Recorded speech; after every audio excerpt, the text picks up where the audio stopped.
Ayan na ang aking buwad, guys. Kain na tayo. Ayan na yung kanin ko na diabetic rice.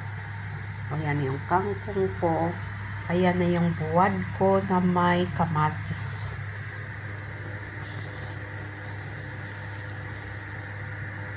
Ginisa. At saka prinito. Okay, guys. Kain na. Ayan na rin ang panghimagas ko. Ang aking star fruit at passion fruit. Ayan ang kinain ko, maasim kasi may mantika yan.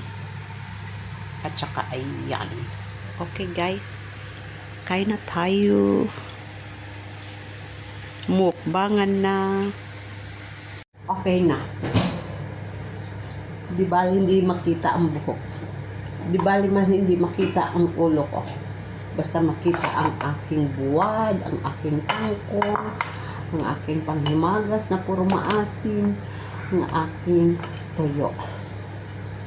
Kain na ako, nag-pray na ako. Nagugas na ako ng kamay. Ka-efron pa.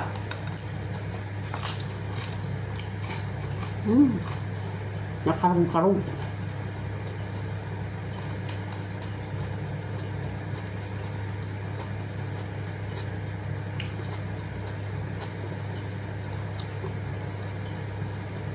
Meron pa akong anim. Kasi dinagdagan ko yun.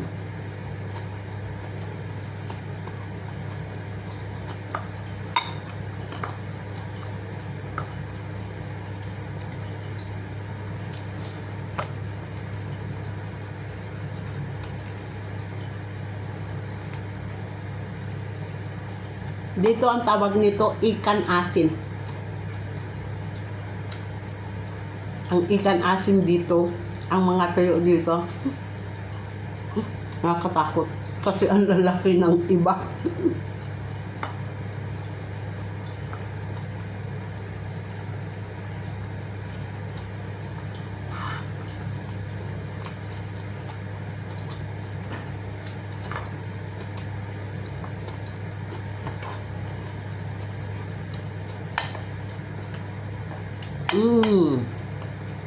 Nakakain ako ng ginisang kangkong, guys, kasi mababa lang naman ang uric acid.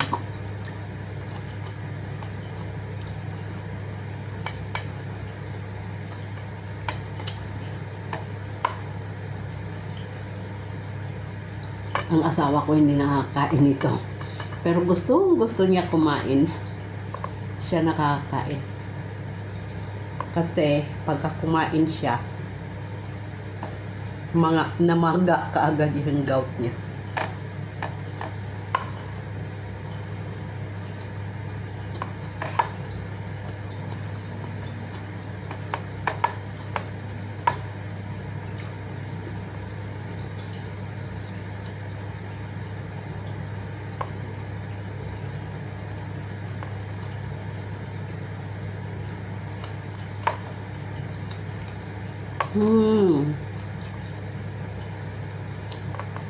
Hindi maasin. Kasi binabad ko siya sa ng overnight.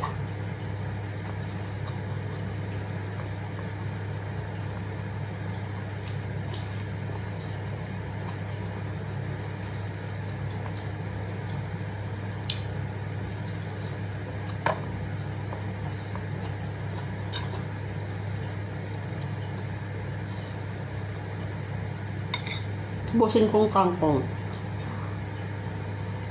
Kasi hindi pwede ang kangkong, isang kainan lang yan. Hindi pwede itabi.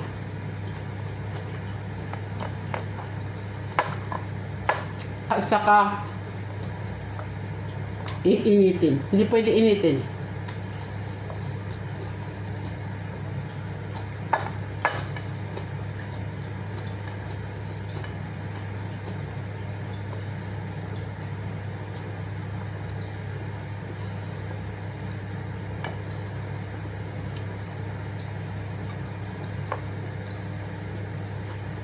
Gusto ko Gustong gusto ko yung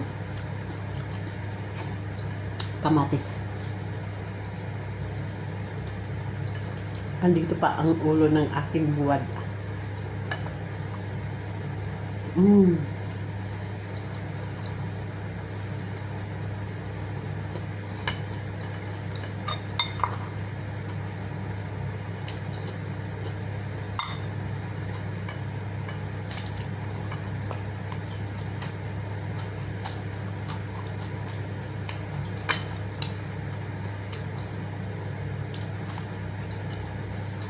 Makarum-karum. Isa lang ang inanok ko, guys. Ito paksiw yan ng galunggong. Naprinito ko. Ang isa na ubos. Okay lang.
Ito naman ang kakainin ko.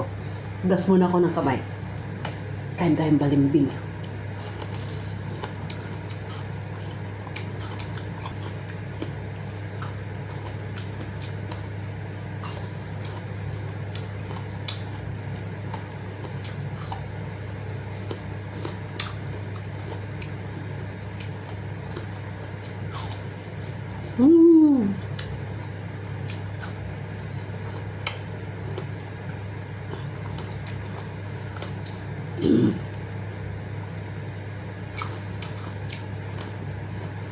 Yun.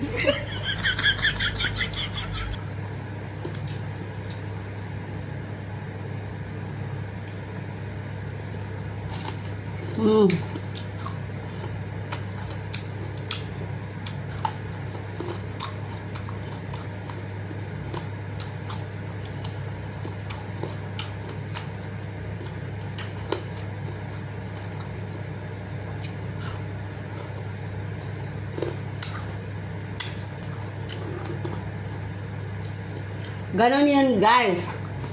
Pagkatapos nyo kumain ng mga mamantika, kain kayo ng maasim na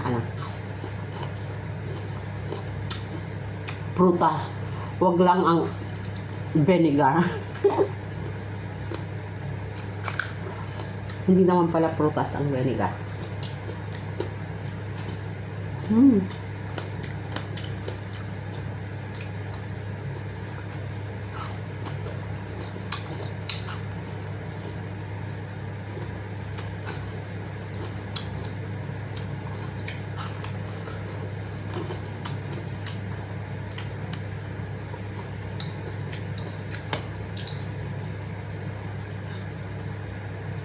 Alam nyo guys, tulog na ako dito kagabi. Alas 10 pa lang naman.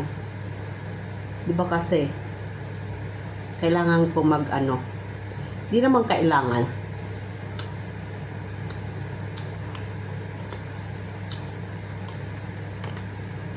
Pero kung pwede, mag-snack daw ako. Ng biscuits, tsaka ng tinapay na with or prutas. Ang prutas ko kagabi is mangga lang at saka nito. Grapes na green.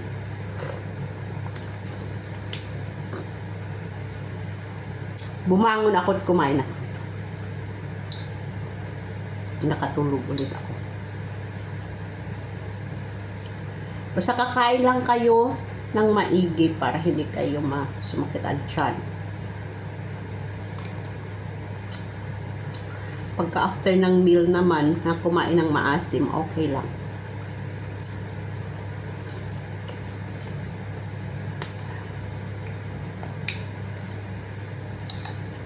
Buti na lang ang dami nitong bunga. Kaya pala, yung parang yung nagtitinda ng tinapay, lagi siya nagdadala ng plastic, sabi niya sa akin. Pwede akong manguha.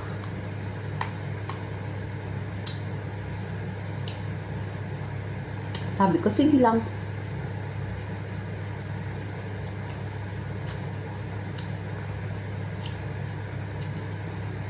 Kasi yung asawa daw niya, mataas din ang sugar at saka cholesterol. Ito pinapakain niya.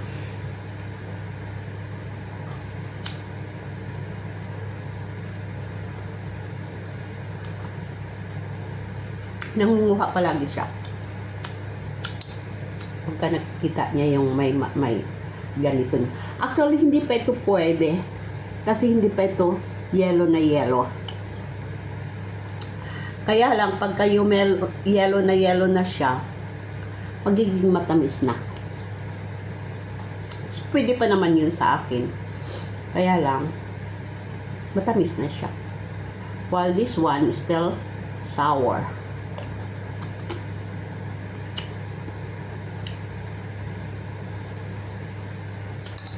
Very sour.